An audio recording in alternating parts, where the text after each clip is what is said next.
welcome back to Coffee and Cocktails. Today I'm going to go through my net worth statement for January of 2024. And let's see, so I have a spreadsheet here. I'm just going to start filling it in. The first section I have is my retirement accounts. And so the first one is a traditional IRA.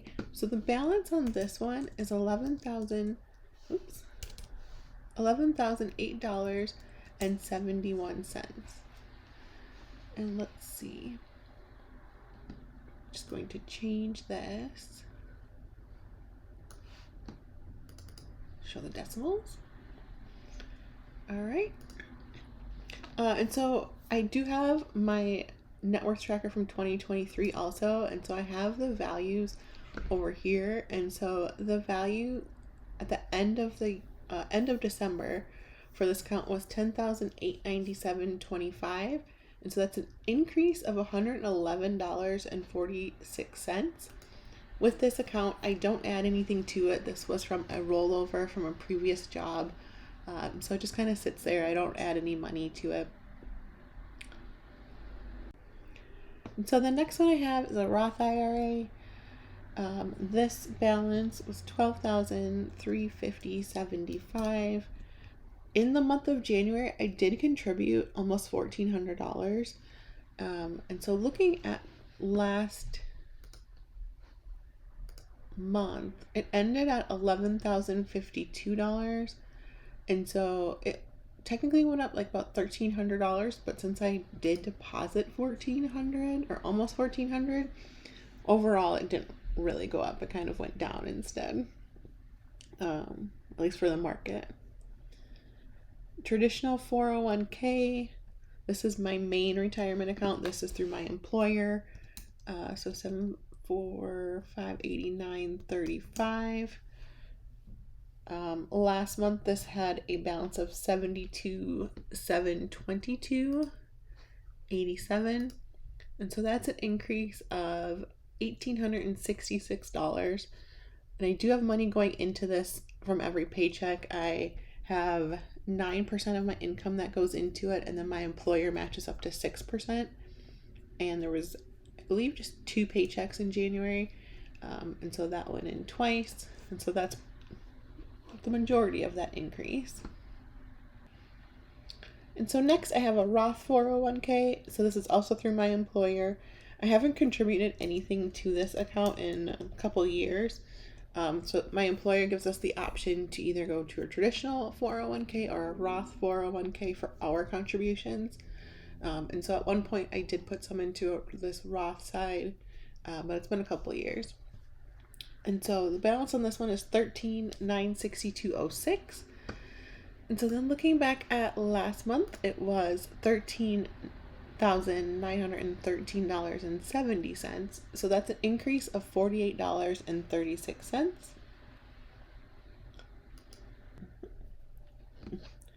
And so then I don't have these other ones, so I just grayed out the rest of these. And so that puts my retirement accounts at $111,910.87. In December, I also had my FSA up here for last year, but it's not technically a retirement account, so I did move it down to cash and cash equivalents.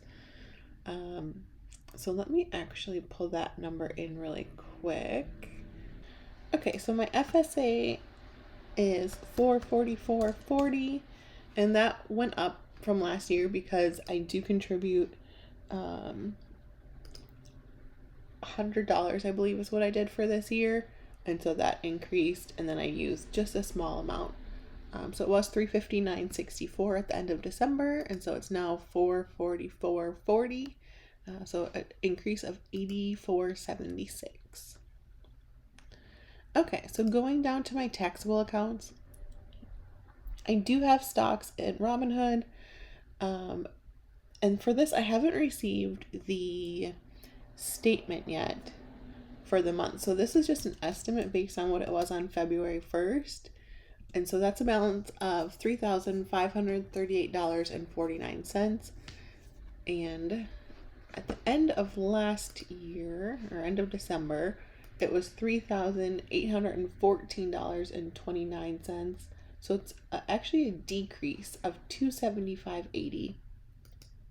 So the market went down this month, which is fine. It'll end up going back up. I'm in it for the long term, so I'm not too worried about it. Even if it went down, a couple $100, that's fine. It's going to stick in there for a while, so I'm not worried about it. Okay, so the next one is my M1 brokerage account. So I have a few index funds in this account. Not very much. So the balance on it was $245.50. I did contribute $10 during the month, so that is part of the increase. But it was, let's see, at the end of December, it was $233.18. So that's an increase of $12.32. And that includes that $10 contribution. Cryptocurrency, I have a very small amount in cryptocurrency, and I think I bought it a few years ago, so it's just been sitting in there. So right now the balance is $191.10. Again, this is another thing that I don't really pay much attention to. It's just kind of sitting there. I don't really worry about it. So at the end of last month, it was $193.13. And so it actually did go down $2.03, which is fine. And so taxable accounts totaled $39.7509 for the month. Cash and cash equivalents. So when I'm determining my net worth, instead of listing out what I have in each account, I don't count the amounts that are in my accounts that are going to be spent. So if there's money sitting in my checking, it's generally spent on, rent or groceries or whatever. So it's allocated to a certain expense. And so because of that, I only count what's in my emergency fund, my sinking funds, and my FSA. So actually, cash on hand, I just need to gray that out because I don't include that.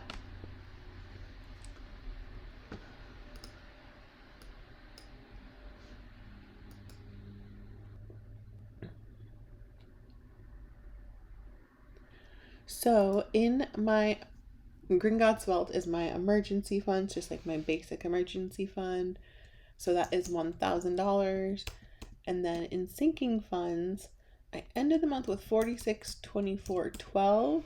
And then looking back at the end of December, let's see, Gringotts Wealth was $1,000.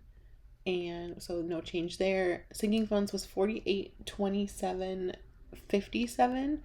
And so it did actually go down this month to $203.45. Okay, and so cash and cash equivalents totaled $6,068.52 for the month. I don't have any real estate. I live in Southern California and I rent an apartment, so I don't have a house or any sort of rental property, so this is zero. Other assets, only other thing I have is my vehicle. I did not update this number, so it's the same number that it was last month based on Kelley Blue Book, and so that's $19,912. So my overall assets for the end of January 2024 was $141,866.48. At the end of December, it was $138,920.51.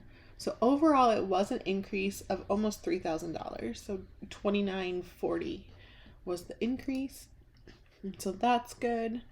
And then going into liabilities, I don't have any credit card debt. I don't have any vehicle loans. Again, no real estate, so I don't have any mortgages. The only thing I do have is student loans. So I have 3 student loans left. And so the balance at the end of January for the first one was $2830.54. And the end of December, it was $2879.24. So that was a decrease of $48.70. And I'm just paying the minimum balance on each of these student loans. And so I believe I'm paying the minimum payment on each of these student loans. And I believe the minimum payment on this loan is about $79. And so it only decreased $48. And so the rest went to interest. And so I need to get rid of that because that one has an interest rate of, I think it's like 6.9% or 6.8%. And so it's pretty high interest rate. So I do just need to get rid of it. And so I will be working on paying that account off. The next loan is Fed Loan 10. The balance on this at the end of January is $21.65. Again, I just paid the minimum payment on this account, which the minimum payment is about $28. And so the balance at the end of December was $21.7845, and so that's a difference of $13.45. And then Fed Loan 11 ended the month with $28.8677 as the balance. End of last month was $29.0472, and so that's a difference of $17.95. So also I have no other liabilities, no personal loans or anything. So my total liabilities at the end of January 2024 was $7,882.31. So if we go up to the top, it will show my net worth. And so my total net worth, which is assets minus liabilities, is $133,984.